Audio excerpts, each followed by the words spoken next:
जोहार, जय मूल निवासी। मैं संकेत और आप देख रहे हैं एमएन टीवी। थॉटकास्ट का ये 8वां एपिसोड है और इस 8वें एपिसोड में हम बात करेंगे भारतीय पुलिस प्रशासन की। अलग अलग राज्यों की पुलिस है, सेंटर की एक दिल्ली पुलिस है, उनका क्या रोल है। आए दिन आंदोलन होते हैं, आंदोलनों में पुलिस का क्या रोल होता है, दंगे होते हैं, दंगों में किस प्रकार का रोल होता है, इन सभी मुद्दों पर बात करेंगे। दरअसल ये इस मुद्दे पर बात करने का अवसर हमें दिल्ली हाई कोर्ट की तरफ से मिला है। दिल्ली हाई कोर्ट ने दिल्ली पुलिस को 2 दिन पहले ही एक फटकार लगाई। उसमें उन्होंने फरवरी 2020 में जो दिल्ली में दंगे हुए थे उस मामले में ये फटकार लगाई है।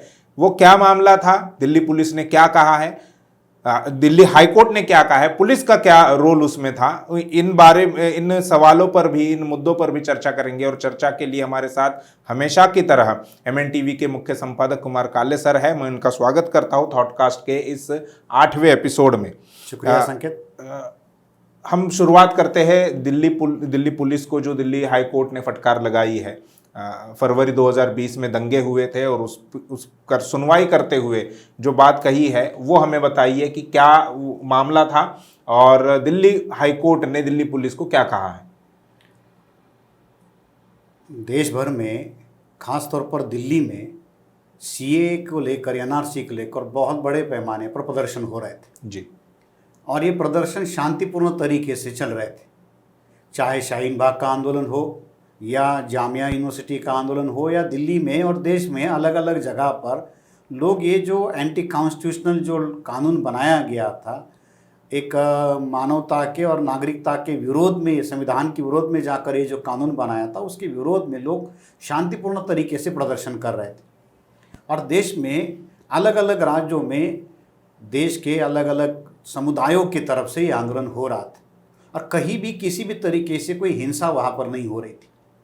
मगर जब फरवरी महीने में सीएए के समर्थन में जो सरकार, या हम ये कह सकते हैं कि सरकार के द्वारा प्रायोजित जो आंदोलन किए गए, खासतौर पर दिल्ली में हम लोग देखेंगे तो सीएए और एनआरसी के समर्थन में भी कुछ रैलियां प्रदर्शन किए गए जी। और उस प्रदर्शन में बहुत बड़े पैमाने पर हिंसाएं की गई।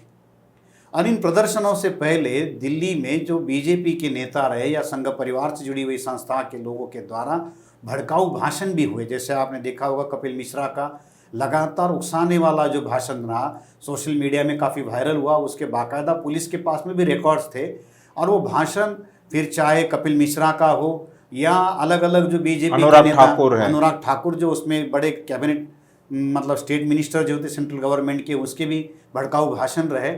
और उन भाषणों के बाद में सीएए के समर्थन में जो आंदोलन हो रहे थे उसमें बड़े पैमाने पर हिंसाएं हुई। 4 दिन तक दिल्ली में ये हिंसा चलती रही और ये हिंसा इतनी ज़्यादा उग्र थी कि लगभग 53 लोग उसमें मारे गए। हजारों लोगों को बेघर होना पड़ा और निशाना बनाकर मुसलमानों की प्रॉपर्टियां जलाई गई, उनके घर जलाए गए, उनके ऊपर हमले किए गए। अब मरने वालों की संख्या में 53 में से 38 मुसलमान थे। इससे भी अंदाज़ा लगाया जा सकता है कि वो निशाना किसके ऊपर बनाया गया था। और पुलिस में बाद में जो चार्जशीट बनाई और चार्जशीट बनाने के बाद में जिन पुलिस ने जिन लड़कों को पकड़ाया, जिन लोगों को गिरफ्तारियां की गई, उसमें भी बड़े पैमाने पर मुस्लिमों को ही पकड़ा गया जी। आपने देखा होगा उस समय में जामिया के इंस्टीट्यूट में जाकर, अलीगढ़ यूनिवर्सिटी के लाइब्रेरी में भी जाकर भी किस तरीके से पुलिस ने वहाँ पर हमले किए थे, सीसीटीवी फोड़े थे और ये सारा हुआ। अब ये जब सारा मामला चला तो उसको लेकर भी बहुत बड़े पैमाने पर लोगों के मन में पुलिस की भूमिका को लेकर जो है सवाल खड़े हुए। अब ये सारा असल में इसलिए हुआ था कि उसके बाद में दिल्ली में चुनाव हुए। चुनाव को ध्यान में रखकर ये सारा भाषण किया गया था, ये सारा फसाद घड़वाया गया था ताकि उसका पॉलिटिकल बेनिफिट लिया जाए। और ये बात खुलकर अमित शाह के द्वारा भी ये बात कही गई। दिल्ली की पुलिस चूँकि स्टेट मिनिस्ट्री के नियंत्रण में नहीं है, वो सेंट्रल गवर्नमेंट के द्वारा चलाई जाती है, तो सीधा का सीधा ये जो पुलिस की जो भूमिका थी इन दंगों को कंट्रोल करने की या उसके नियंत्रण के लिए जो भूमिका होनी चाहिए थी वो नहीं थी। अब उसके बाद में बहुत सारे केसेस गए, लगभग 410 से ज़्यादा के एफआईआर जो है ये मुस्लिमों के द्वारा दायर किए गए थे। उनकी प्रॉपर्टी को डैमेज हुआ, उनके ऊपर हमले हुए, जो लोग उसमें घायल हुए या जिनकी मौत हुई उनके परिजनों के द्वारा, और अलग अलग ऐसे 410 से ज़्यादा एफआईआर रजिस्टर हुए। 190 जो एफआईआर थे वो हिंदुओं के द्वारा जो एफआईआर में कहा गया कि जो राइट विंग की तरफ से जो हिंदू लोग हैं उनके द्वारा दायर किए गए। मगर अब 410 से ज़्यादा के एफआईआर मुसलमानों की तरफ से दायर किए गए, मगर जब पुलिस की बाद में जो गिरफ्तारियां हुई, एफआईआर मुसलमानों ने ज़्यादा दायर किए मगर उसके बाद भी गिरफ्तारियां मुसलमानों की ही ज़्यादा हुई। तो ये भी पुलिस की भूमिका जो है शुरू से लेके 53 में से 38 लोग अगर मुस्लिम मारे जाते हैं तो प्रॉपर्टियां ज़्यादा जलाई गई, उनके नुकसान ज़्यादा हुए। यहाँ तक कि उस समय पुलिस के सामने दंगे हो रहे थे। बहुत सारे वीडियोस ऐसे आए कि पुलिस दंगा भड़काने वाले लोगों के साथ में खड़ी है, उनको मदद करने का काम कर रही है। और जो पुलिस ड्यूटी पर जा रहे या वहाँ पर ड्यूटी कर रहे थे, किसी के भी कंधों पर कोई बैच नहीं है, हेलमेट डालकर वो खड़े हैं ताकि उनकी पहचान ना हो सके। और बड़े ऐसे वीडियो सामने आए कि पुलिस वहाँ तमाशा बनकर खड़ी है और दंगाई चला रहे। और कुछ नारे, कुछ वीडियोस ऐसे भी है कि एक बड़े स्लोगन्स लगाए जा रहे थे कि ये अंदर की बात है, पुलिस हमारे साथ है। यहाँ तक कि नारे लगाए जा रहे थे और दंगाई लोग खुलकर ये दंगा कर रहे थे कि जैसे खुली छूट हो उनके दंगाई करने के लिए, और पुलिस प्रोटेक्शन दे रही थी उनको। और जहाँ मुसलमान प्रतिरोध कर रहे थे तो वहाँ अगर मुसलमान हावी हो रहे या कंट्रोल कर रहे उन दंगाइयों को, तो वहाँ दंगा रोकने वाले मुसलमानों के ऊपर लाठीचार्ज करने का काम जो है पुलिस के द्वारा किया जा रहा था। उसके भी वीडियो सामने आए। अब ये जो मामला दिल्ली हाईकोर्ट का जो आया, दिल्ली पुलिस के द्वारा जो भी कुछ वहाँ पर सरकार के द्वारा रखा गया, खासतौर पर सेंट्रल गवर्नमेंट के नियंत्रण से सारा मामला हो रहा था, तो हम ये कह सकते हैं कि दिल्ली हाईकोर्ट ने जो फटकार लगाई है, ये एक तरह से सेंट्रल गवर्नमेंट को लगाई गई फटकार है, होम मिनिस्ट्री को लगाई गई फटकार है। और उन्होंने कहा कि ये अनबेक्ड, मतलब जो है हम लोग कहें कि एक अध कच्चा अध पका हुआ जो एविडेंस या जो उन्होंने कोर्ट के सामने जो बात रखी, और एक उन्होंने एक खास शब्द इस्तेमाल किया, यूजलेस पीस।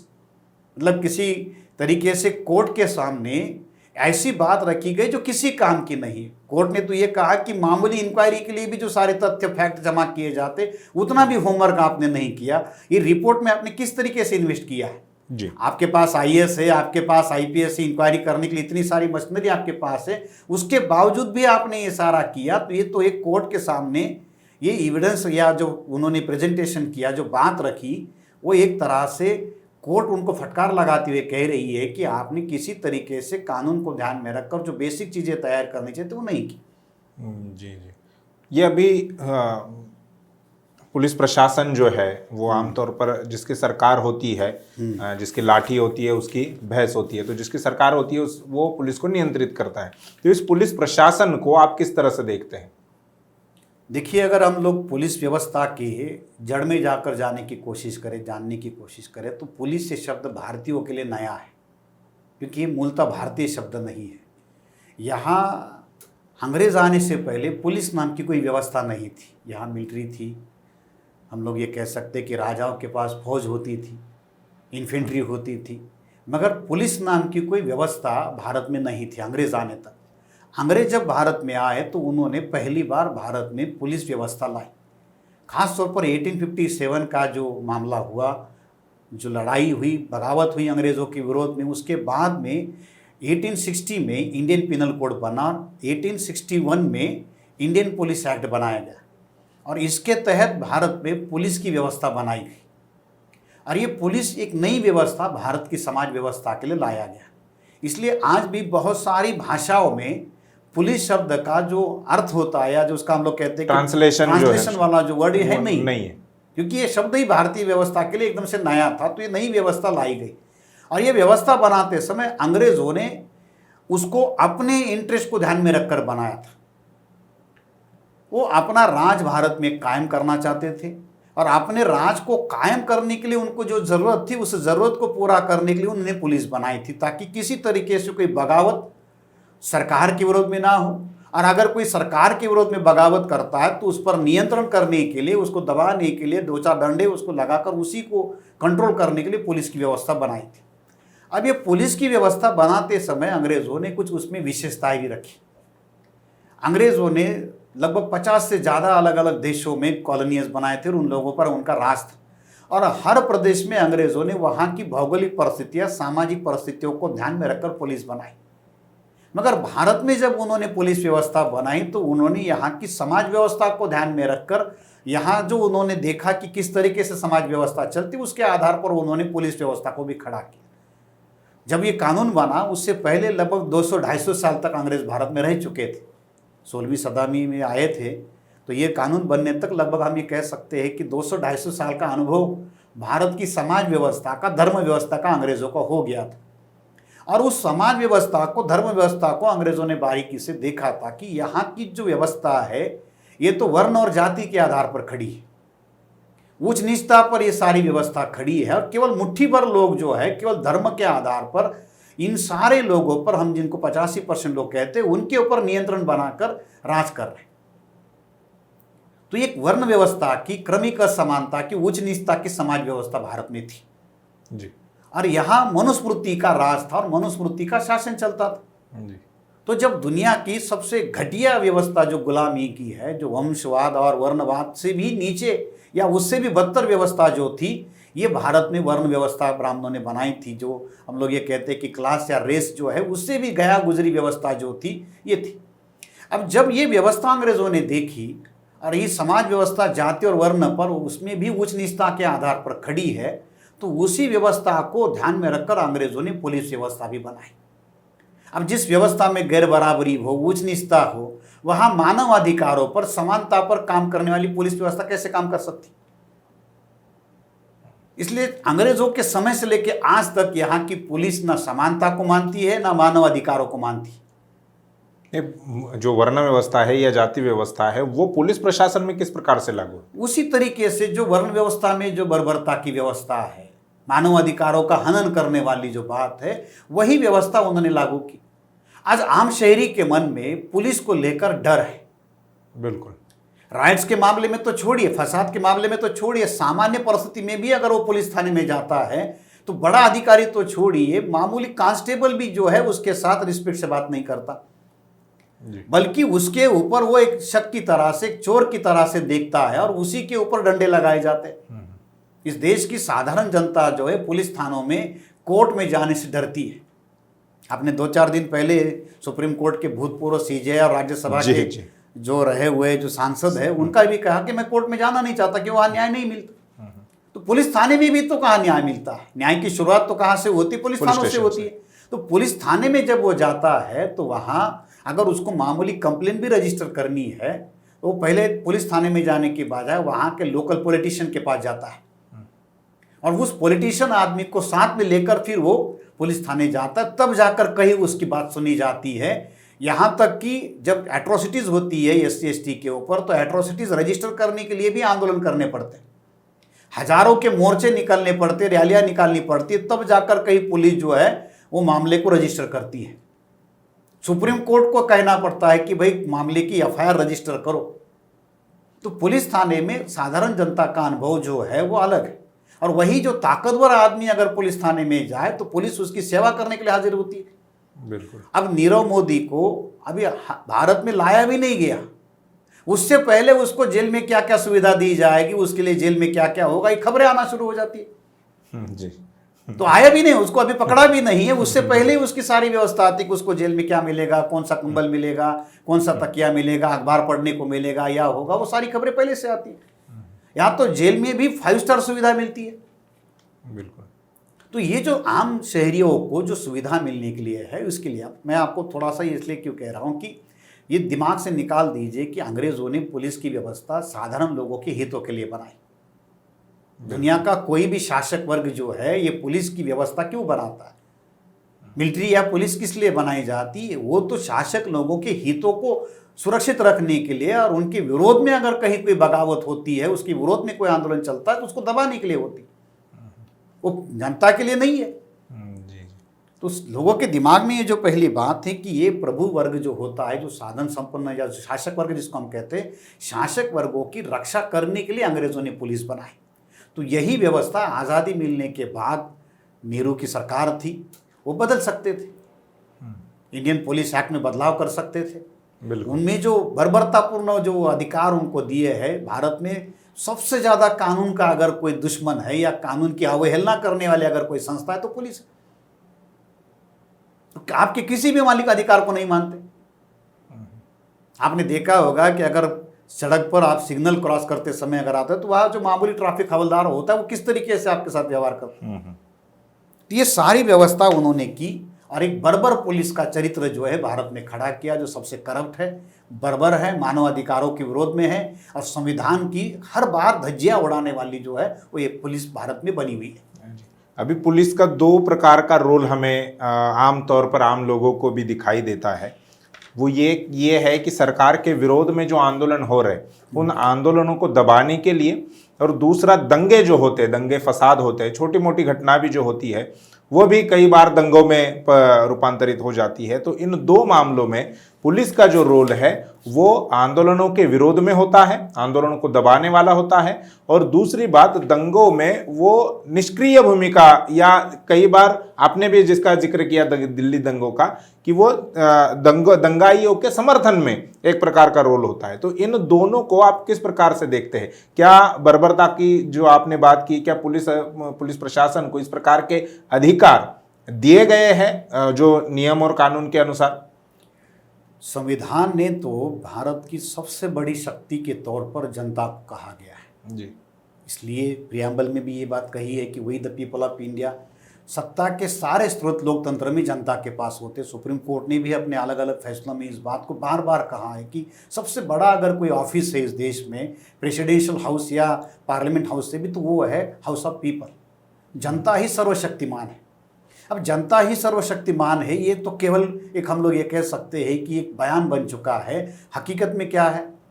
अभी जैसे आपने जो बात कही कि आंदोलन हो या कोई भी बात हो तो उनको दबाने के लिए सबसे पहले सरकार के द्वारा पुलिस का ही इस्तेमाल होता है। किसान आंदोलन में भी हमने देखा, हो या कोई भी बात हो जो सरकार के विरोध में जब भी कोई बात खड़ी होती है तो सबसे पहले सरकार जो है अपने वफादार के तौर पर पुलिस को खड़ा करती।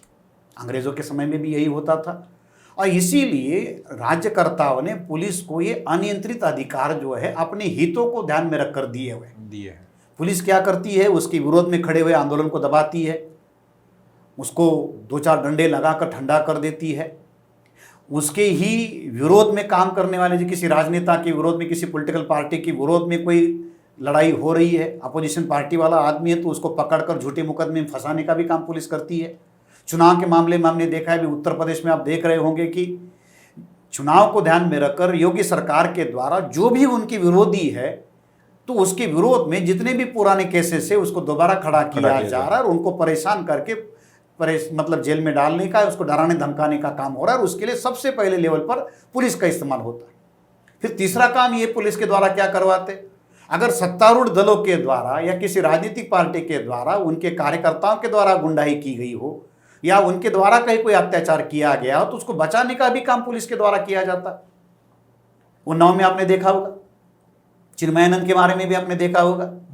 रूलिंग पार्टी के एमएलए है, रूलिंग पार्टी के मेंबर ऑफ पार्लियामेंट है, उनके ऊपर बलात्कार के, हत्या के, डकैती के, अपहरण के केस है और उस मामले में भी पुलिस उनको सुरक्षा दे रही है, उसके ऊपर कोई कार्रवाई नहीं होती है। उन्नाव के मामले में तो खुलकर हमने देखा, चिन्मयानंद के मामले में हमने देखा, आसाराम बापू के केसेस में भी हमने देखा कि किस तरीके से वहां पर जो है प्रशासन जो है पूरी ताकत लगाकर इनको बचाने के काम में लगा हुआ।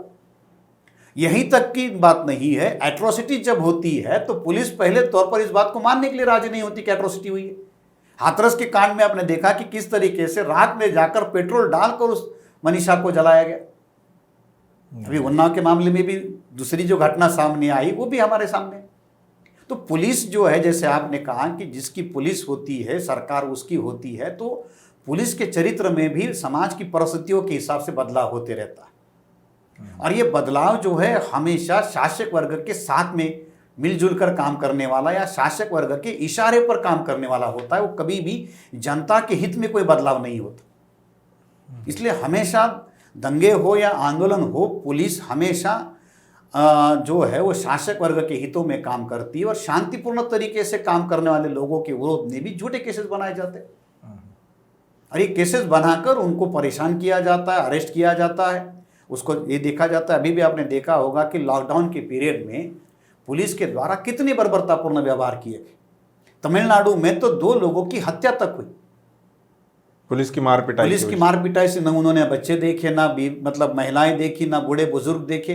डंडे चलाते रहे। ये अधिकार पुलिस को किसने दिया?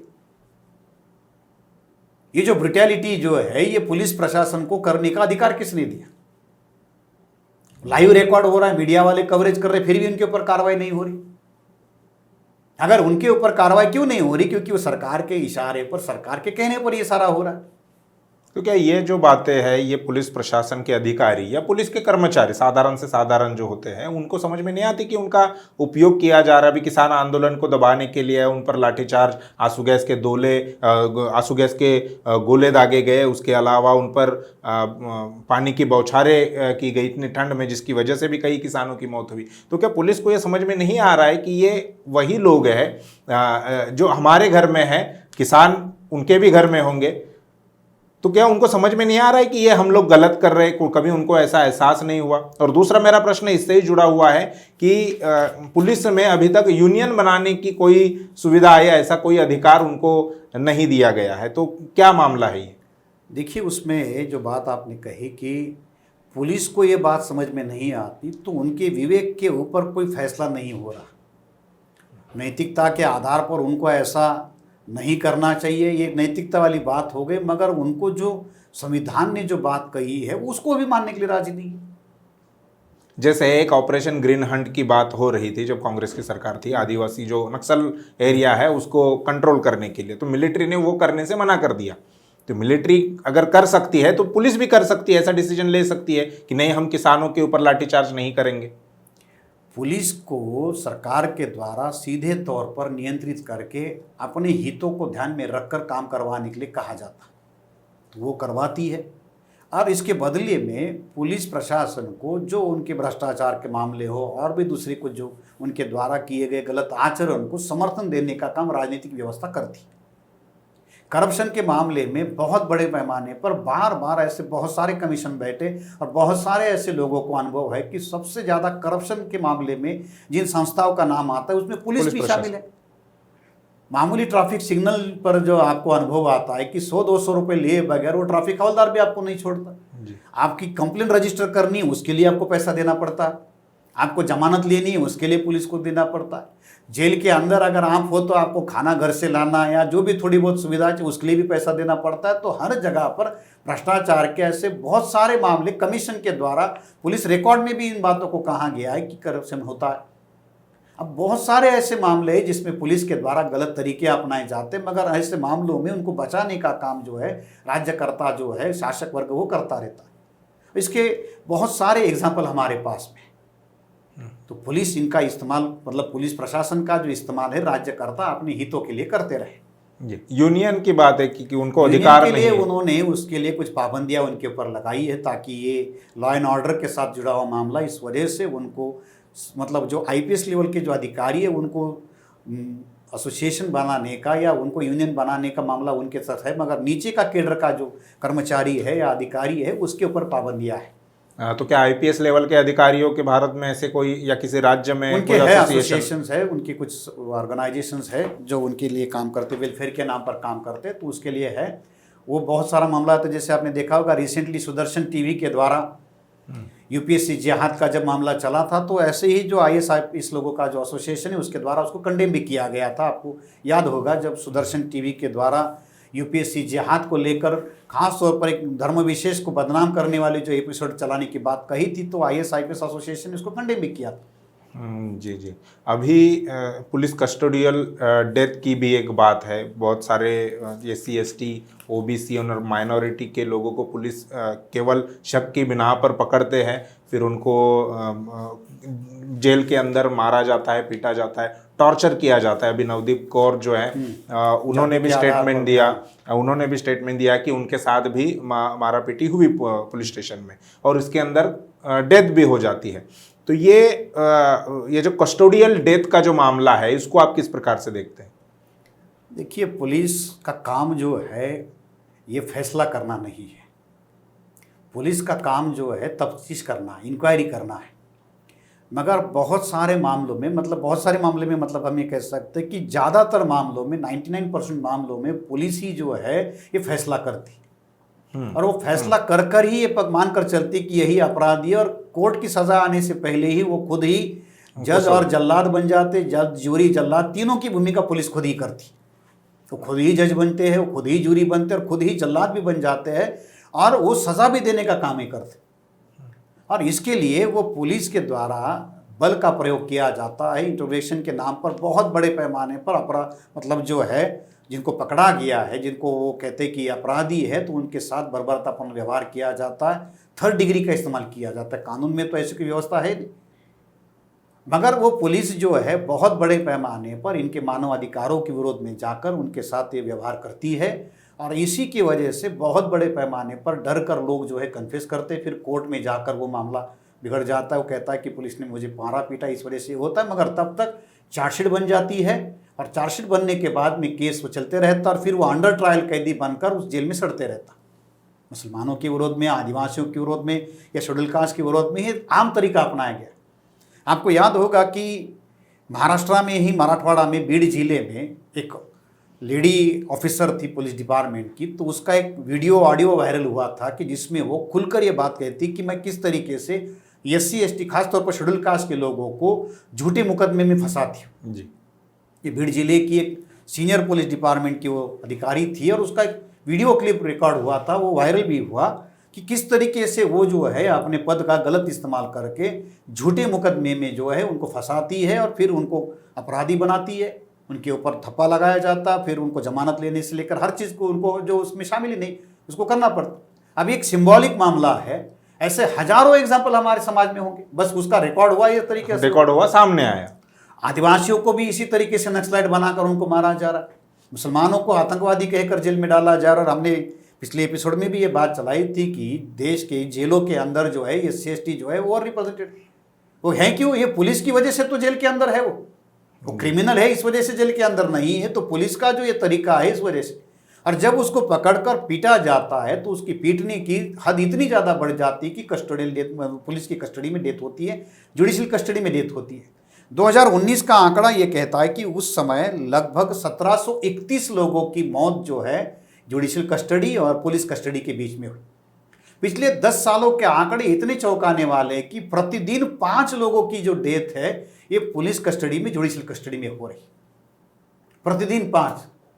10 सालों का ये आंकड़ा है और इसमें भी ये जो पिछले साल का जो आंकड़ा ये कहता है कि 1731 मतलब लोगों की जो मौत है ये जुडिशियल कस्टडी में और पुलिस कस्टडी में हुई। लगभग 1606 लोगों की जो मौत है ये जुडिशियल कस्टडी में हुई और 125 लोगों की मौत जो है पुलिस कस्टडी में हुई। पुलिस के द्वारा पीट कर उनको मारा गया, इतना टॉर्चर किया गया कि उसके बाद उनकी मौत हो गई। आपको याद होगा कि उन्नाव में जिस लड़की का बलात्कार हुआ था उसका बाप जब कंप्लेंट लिखने के लिए गया था तो पुलिस ने उसको इतना पीटा कि उसकी उसमें मौत हो गई जी। अपनी बेटी पर बलात्कार हुआ, इसकी कंप्लेंट लिखने के लिए बाप पुलिस थाने में गया, उसकी हत्या हो गई। जो उसके परिवार के सदस्य थे उसको भी बाद में मारा गया। तो जब बाप को पुलिस ने मारा तो उसके ऊपर क्या कार्रवाई हुई अब तक? तो इतने बड़े पैमाने पर जो है कस्टोडियल डेथ होती है, जुडिशियल डेथ होती है, पुलिस के अंदर की हुई और जुडिशियल कस्टडी की हुई। तो ये इतने बड़े अधिकार जो है मतलब अपने अधिकारों का गलत इस्तेमाल करके हत्याएं हो रही है।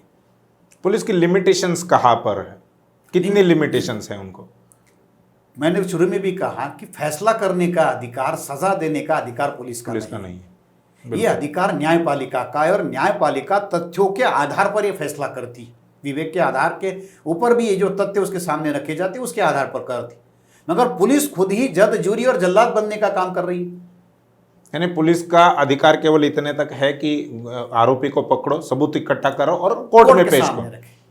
मगर मैंने कहा कि वो खुद ही फैसले करते, पीट कर मारा जाता है और वो छोटे छोटे अपराधियों को मारा जाता है। क्या उनकी औकात है जो इतने बड़े बड़े करोड़ों के स्कैम करने वाले लोगों को पीट कर मारे? बिल्कुल, उनके सामने ये चीजें करे।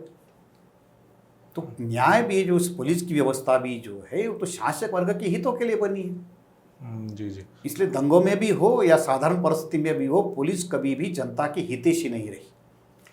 आंदोलन हो या रॉयट्स हो, हर परिस्थिति में पुलिस की भूमिका कभी भी न्याय के आधार पर नहीं होती। वो अपने शासक वर्ग के हितों की रक्षा करने के लिए वहाँ खड़ी होती।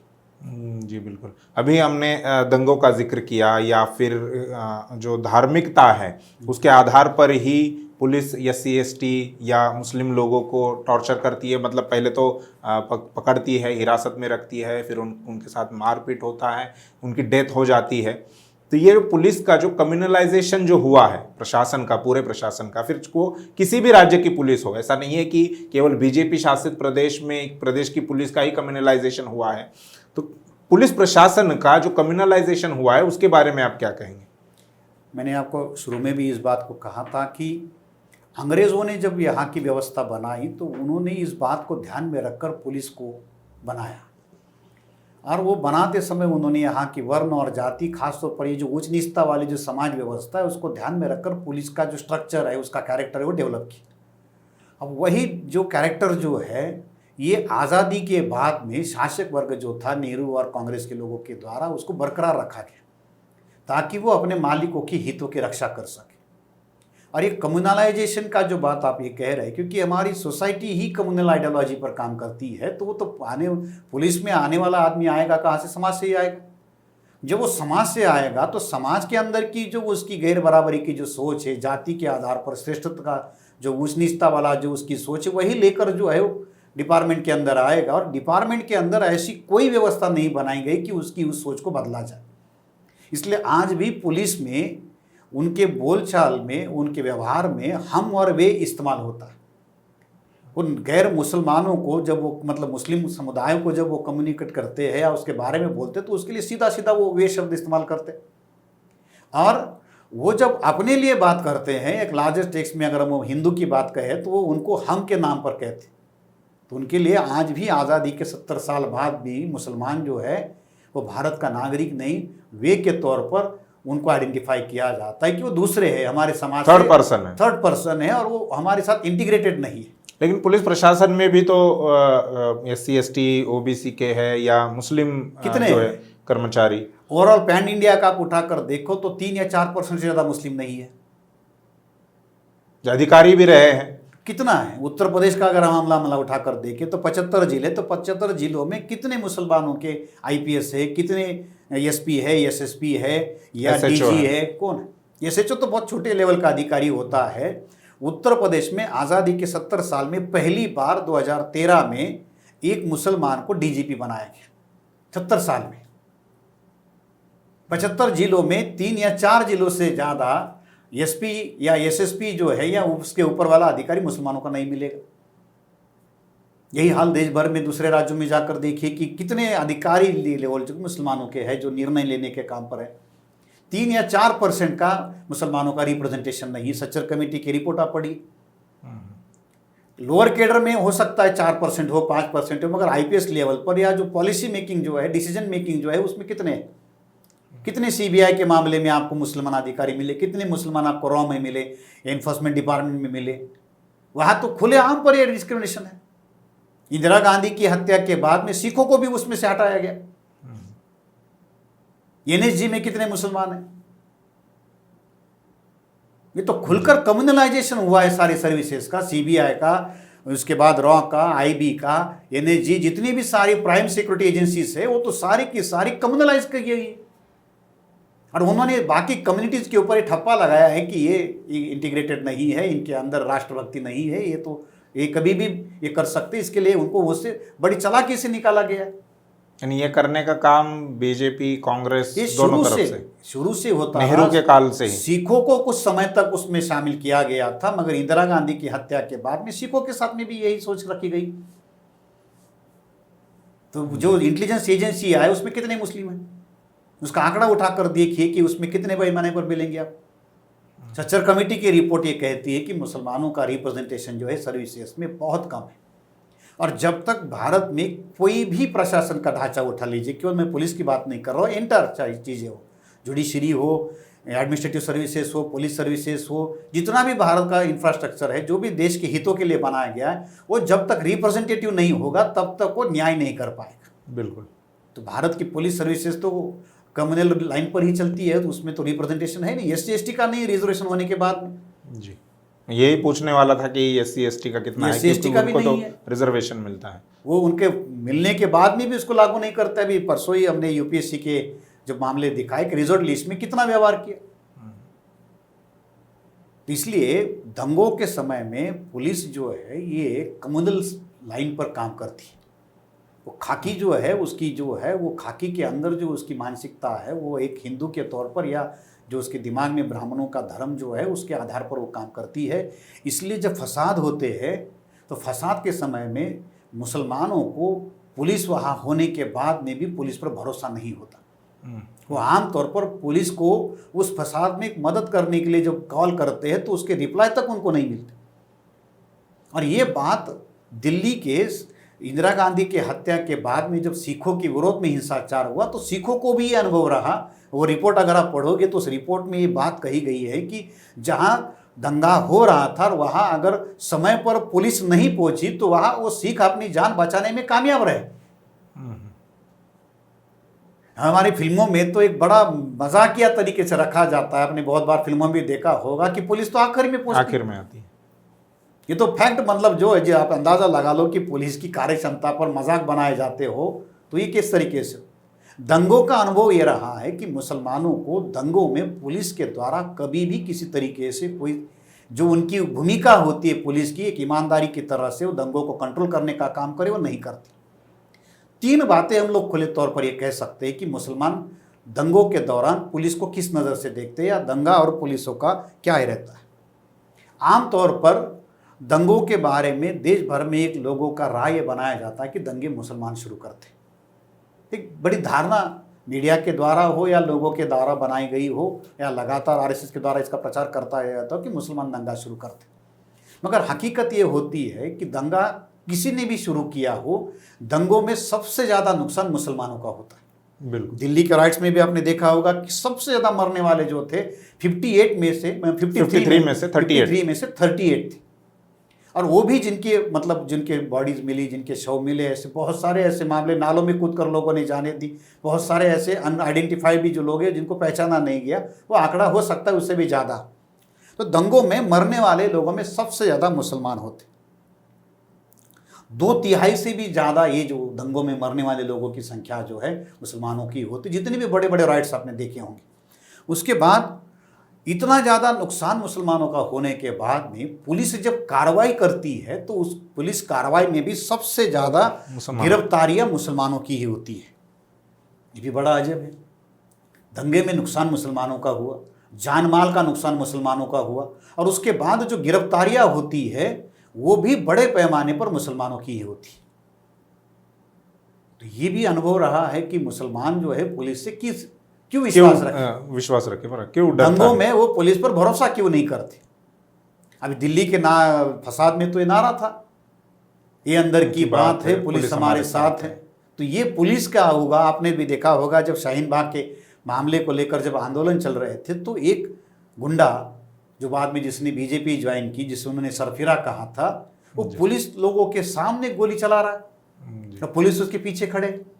जामिया पर भी हमने देखा कि एक माइनर जो वो लड़का था वो उसने फायर किया था जामिया के स्टूडेंट्स। वही वो बात मैं कह रहा हूँ कि पुलिस उसके पीछे खड़ी है जी। वो गोली चला रहा है, उसकी वीडियो आ रहे हैं और पुलिस उसके ऊपर कुछ कार्रवाई नहीं कर रही। और यही बात हमने देखा कि वो अभी आदिवासियों के हाथ में लकड़ी भी आ जाए तो उसको नक्सली बनाकर पुलिस मार रही है जी। तो दंगों में हमेशा पुलिस जो है वो दंगाइयों के समर्थन में रही। आमतौर पर अगर हम सीधी सपाट भाषा में कहें तो जो दंगे हैं ये हिंदू मुसलमान के नाम पर कम होते हैं। मुसलमान उस दौरान पुलिस के साथ ही ज़्यादा टकराव होता और ये दंगे जो है हिंदू मुसलमान के तौर पर कम होते हैं, पुलिस और मुसलमान के रूप में ज़्यादा होते, क्योंकि पुलिस ही उसमें शामिल होती है। ऐसे फैक्ट सामने आते। पहले सोशल मीडिया नहीं था, पहले लोगों के पास में साधन नहीं थे, मोबाइल रिकॉर्ड करने वाले साधन नहीं थी, इस वजह से उसके वीडियो रिकॉर्ड्स नहीं बन पाते थे। मगर आज जो तथ्य हमारे सामने है, सोशल मीडिया पर लोगों ने लाइव किया है कि किस तरीके से दंगाइयों को मदद करने का काम पुलिस कर रही है। कुछ जगह तो पुलिस खुद ही ये सारी चीज़ें कर रही है, उसकी भी वीडियो सामने आए, बगैर नेम प्लेट के घूम रहे जी। किसान आंदोलन पे अभी सिंघू बॉर्डर पर जो हमले हुए वहां पर भी हमने देखा कि पुलिस ही दंगाइयों के साइड में खड़े रहकर पथराव कर रही है। आंदोलन जो कर रहे किसान आंदोलन स्थल पर, वहां पर भी हमने देखा। तो ये जो दंगों का एक आम तौर पर जो है, कहीं भी दंगा हो, किसी भी देश के कोने में, मतलब देश के किसी भी कोने में दंगा फैले, किसी गांव में, जिले में, शहर में, वो बड़ा बनाकर उसको कहा जाता। तो हमेशा के लिए हम लोगों को ध्यान में रखना चाहिए कि कोई भी दंगा अगर 24 घंटों से ज़्यादा चले तो वो समझ लेना कि उसमें स्टेट शामिल है। कोई भी दंगा, कोई भी फसाद जो है ये बगैर स्टेट के चल ही नहीं सकता। तो दिल्ली में जो राइट्स हुए या देश भर में जितने भी राइट्स होते हैं जो बड़े 24 घंटों से ज़्यादा चलते हैं, ये स्टेट स्पॉन्सर होते हैं और उसमें स्टेट शामिल होता है, स्टेट इन्वॉल्व होता है। और यहाँ स्टेट का मतलब जो है सीधे तौर पर पुलिस होती है। भीमा कोरेगांव के मामले में आपने देखा होगा जी, राइट्स चले, कैसे चले, वहाँ हथियार लाए गए, पत्थर लाए गए, सारी चीज़ें की गई और पुलिस को कुछ भी पता नहीं था। IB आपके पास में है, LIB आपके पास में, इंटेलिजेंस ब्यूरो है, तरह तरह की एजेंसी आपके पास में। इतना बड़ा राइट्स भीमा कोरेगांव में हो रहा है, फिर भी पुलिस को पता नहीं। राइट्स को स्पॉन्टेनियसली तो नहीं होते। बिल्कुल। तो जब भी राइट 24 घंटे से ज़्यादा चले तो उसमें पुलिस का रोल होता है, स्टेट का रोल होता है, मीडिया उसमें शामिल होता है, सारी एजेंसियां, सरकारी एजेंसियां उसमें शामिल होती है और मिलकर ये राइट्स किए जाते हैं जो सरकार के फायदे के होते सरकार के हित में है। अगर सरकार चाहे तो ही राइट्स हो सकते हैं। हैं। जी, इसलिए मैंने जो शब्द इस्तेमाल किया कि स्टेट स्पॉन्सर राइट्स। इसलिए आज तक दंगों में जहां पुलिस गलत शामिल हुई, पुलिस तक ऊपर आज तक कोई कार्रवाई नहीं हुई। बिल्कुल। 20-20, 25-25 साल तक बेगुनाह मुसलमानों को जेल में सड़ाया गया और जिन लोगों ने झूठे चार्जेस लगाकर उनको अरेस्ट करवाया, उनको मतलब जेल में सड़ाया, उसकी विरोध में क्या कार्रवाई हुई? ये लगभग 1700 से ज़्यादा कस्टोडियल डेथ हुई, उनके ऊपर क्या कार्रवाई हुई? बेगुनाह लोगों को जेल में सड़ाया जाता है, अंडर ट्रायल 70% से ज़्यादा कैदी है, तो उनको जब आप झूठे मुकदमे में फंसा रहे हो तो ऐसे गलत धारणा करने वाले लोगों के ऊपर क्या किया जाता है? मैं एक ही उदाहरण लेकर इस बात को साबित करना चाहूँगा। सोनी सोरी का नाम आपने सुना होगा, मानवाधिकार के लिए काम करने वाले, आदिवासियों के लिए काम करने वाली बहुत स्ट्रांग कार्यकर्ता। उनके ऊपर जिस अधिकारी ने मतलब उनको पकड़कर अट्रॉसिटी की थी, सेक्सुअल हैरेसमेंट के केस अंकित गर्ग नाम के एक अधिकारी पर चल रहे थे। उस अंकित गर्ग के ऊपर सोनी सोरी को पकड़कर इल्लीगल तरीके से उसके ऊपर झूठे मुकदमे दायर किए, उनके ऊपर उनके मानवाधिकारों का हनन किया, सेक्सुअल हैरेसमेंट के केसेस उनके ऊपर चल रहे थे। उस अंकित गर्ग को केंद्र सरकार के द्वारा नेशनल गैलेंट्री अवार्ड दिया गया। अब जब कोई जो पुलिस अधिकारी किसी महिला के ऊपर अत्याचार करता है, वो वहाँ के आदिवासियों के मानवाधिकारों का हनन करता है और ऐसे अधिकारी को केंद्र सरकार नेशनल गैलेंट्री अवार्ड देकर सम्मानित करती है, तो ये किसका सम्मान? तो बाकियों की भी हिम्मत बढ़ती है कि ऐसे करने तो वो जो बर्बरता की जाती है उसका सम्मान है। बिल्कुल। उस बर्बरता को शासन की मान्यता दी जाती है। इसलिए जब तक भारत में ये जो सरकारी व्यवस्था का तंत्र बना है, भारत की जनता को पुलिस से जो उम्मीद है वो कहीं नहीं होती। आमतौर पर पुलिस एक ऐसी व्यवस्था है जिसका आम लोगों से सबसे ज़्यादा वास्ता पड़ता है, सबसे ज़्यादा उसका संपर्क या ज़रूरत होती है पुलिस की होती है। अब जिस चीज़ से सबसे ज़्यादा लोगों का संपर्क होता है वो कितनी ज़्यादा पोलाइट होनी चाहिए, कितनी ज़्यादा जनता के हित में होनी चाहिए। अगर भारत में बदलाव की ज़रूरत है तो सबसे पहले बदलाव कहाँ से शुरू होना चाहिए? पुलिस की इस भूमिका में सुधार की ज़रूरत है, मगर ना जनता इसके लिए गंभीर है, ना राजनेता इसके लिए गंभीर है, और पुलिस अपने से इसमें कोई बदलाव करेंगे ये बात मानने वाली नहीं। इसलिए दंगों में या आंदोलन में पुलिस जो है ये सरकार के हथियार के तौर पर इस्तेमाल होती है। बहुत विस्तार से हमने इस पर चर्चा कर ली है और ये सभी पुलिस अधिकारियों के बारे में नहीं है या सभी पुलिस कर्मचारियों के बारे में हम लोग ये डिस्कस नहीं कर रहे हैं। जो पुलिस अधिकारी, जो कर्मचारी अपने अधिकार का ज़रूरत से ज़्यादा या बर्बरतापूर्वक जो उपयोग करता है, जनता के कानून और व्यवस्था बरकरार करने के लिए उनका रोल है, उनकी संविधान ने भूमिका तय की है, लेकिन उन अधिकारों को ज़्यादा इस्तेमाल करना और बर्बरता करना या मार पिटाई करना, किसी की हत्या कर देना, ये पुलिस को अधिकार नहीं दिए है। लेकिन जैसा सर ने कहा कि जो शासक वर्ग है वो अपने हितों के लिए पुलिस प्रशासन का हथियार के तौर पर उपयोग करता है। तो अब ये पुलिस प्रशासन ने और पुलिस प्रशासन में काम करने वाले जितने भी कर्मचारी हैं, फिर चाहे वो ऊपरी अधिकारी हो या एकदम निचले स्तर का जो कर्मचारी है, उन्होंने ये सोचना है कि हम अपने ही जनता के विरोध में क्यों काम करें। ये सवाल अपने आप से पूछना चाहिए और उसके हिसाब से आगे का जो आपका काम है वो करना चाहिए। कानून के दायरे में रहते हुए जो भी आपको अधिकार दिए हैं बेशक उसका इस्तेमाल कीजिए, लेकिन कानून के अधिकारों का ज़्यादा उपयोग करके किसी को मारना या किसी की जान लेना ये अधिकार आपको नहीं दिए है। ये आप बात ध्यान में, संविधान की रक्षा करने की जी बिल्कुल, और मानव अधिकार जो संविधान ने इस देश के साधारण लोगों को दिए हैं, या उसके साथ अगर कोई अन्याय अत्याचार होता है तो न्याय की उम्मीद लेकर वो जो पुलिस थाने में आता है तो उसको न्याय मिलना चाहिए। बिल्कुल, न्याय मांगना उसका मौलिक अधिकार है, न्याय लेना उसका मौलिक अधिकार है, और उसको उसकी रक्षा करने के लिए पुलिस बनाई गई है। मगर पुलिस ये नहीं करती। जो करते हैं वो जरूरी है और उनको करना ही चाहिए, उसी के लिए तो उनको रखा गया है। बिल्कुल, अगर वो अपने मूल्यों से, अपने जिम्मेदारी उसके ऊपर काम करते हैं तो वो बहुत काबिल तारीफ उसको हम ये कह सकते हैं, मगर वो उनकी ड्यूटी का हिस्सा है। मगर आम तौर पर आम लोगों का ये अनुभव नहीं है। बहुत बार उसके ऊपर चर्चा मीडिया में भी हुई, कमीशंस भी पुलिस सुधार के लिए बनाए गए, मगर ज़्यादातर हमने देखा कि पुलिस सुधार के नाम पर जितने कमीशंस बनते हैं वो पुलिसों को ज़्यादा से ज़्यादा तेज़ हथियार जो है वो देने के लिए होते हैं, उनके हथियार बदलने के लिए होते हैं, ताकि और ज़्यादा वो पुलिस जो है जनता के साथ में ये करे। गुनहगारियों के साथ, मतलब जो क्राइम है उसको कंट्रोल करने की जितनी पुलिस की जिम्मेदारी है उससे भी ज़्यादा जो है पुलिस की जिम्मेदारी जो शांतिपूर्ण तरीके से जीने वाले लोग हैं उनके मौलिक अधिकारों में किसी तरीके से कोई बाधा ना आए, ना क्रिमिनल की तरफ से ना सरकार की तरफ से। बिल्कुल, क्योंकि बहुत बार गवर्नमेंट भी ट्रेटर की तरह इस्तेमाल होती है। आज किसानों ने कोई गुनाह नहीं किया, वो तो अपने अधिकारों के लिए बात कर रही है, तो सरकार के विरोध में उनका संघर्ष पुलिस के साथ में नहीं। और दुनिया में कोई भी आंदोलन करने वाला जो आंदोलन करता होता है वो कभी भी पुलिस के विरोध में आंदोलन नहीं करता, प्रशासन के विरोध में आंदोलन नहीं करता, क्योंकि नीतियां ना पुलिस बनाती ना प्रशासन बनाता। नीतियां बनाने का काम सरकार करती है, मगर सरकार ये जानती है कि वो जन विरोधी नीतियां है और जनता इसके विरोध में खड़ी होगी तो उसको रोकने के लिए पुलिस का सहारा लिया जाता है। ये लॉ एंड ऑर्डर जो है ये मेंटेन करने का मतलब क्या है? तो जनता की जो बगावत है उसको नियंत्रित करने का दूसरा नाम है लॉ एंड ऑर्डर को कंट्रोल करना। बिल्कुल, तो ये बहुत विस्तार से हमने चर्चा की है और पुलिस प्रशासन में काम करने वाले हर एक कर्मचारी की ये जिम्मेदारी है कि जनता का ज़्यादा से ज़्यादा विश्वास उन पर कैसा बने, उस प्रकार का उनका रवैया होना चाहिए, उस प्रकार से उनका व्यवहार जनता के साथ होना चाहिए।